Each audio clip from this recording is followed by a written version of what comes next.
America முத நிலவுக்கு ஆள் இல்லாத ஒரு விண்கலத்தை அனுப்புச்சு.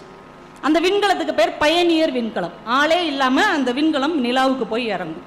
இப்ப நிலாவுக்கு போய் இறங்கி அது திறக்கும். ஒருவேளை நிலால மனுஷன் இருந்தான்னா அந்த விண்கலத்துக்குள்ள வந்து பார்த்தோம்னா அவனோட தொடர்பு கொள்வதற்கு ஒரு கடிதம் எழுதுறாங்க. எந்த மொழியில எழுதுறது சார்? அமெரிக்காக்காரங்க ஒரு பெரிய லிஸ்ட் எடுக்கிறாங்க. உலகம் முழுக்க ஆயிரக்கணக்கான மொழிகள் இருக்கிறது. ஆனா அவங்க ரொம்ப தேர்வு செஞ்சு உலகத்தின் தொன்மையான பழமையான எங்கே மனிதர்கள் வாழ்ந்தாலும் இந்த மொழியை பேச வாய்ப்பு இருக்கிறதுன்னு ஒரு லிஸ்ட் எடுக்கிறாங்க.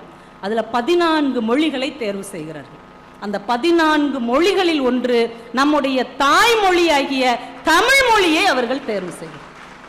தமிழ்ல ஒரு கடிதத்தை எழுதி அந்த விண்கலத்துல ஒட்டியாச்சு. அமெரிக்காக்காரன் நினைக்கிறான் நிலாவுல மனுஷன் வாழ்ந்தா கூட ஒருவேளை அவன் தமிழ் பேசுபவனாக இருக்கக்கூடும் என்று அமெரிக்காவில் இருப்பவர்கள் நம்புகிறார்கள்.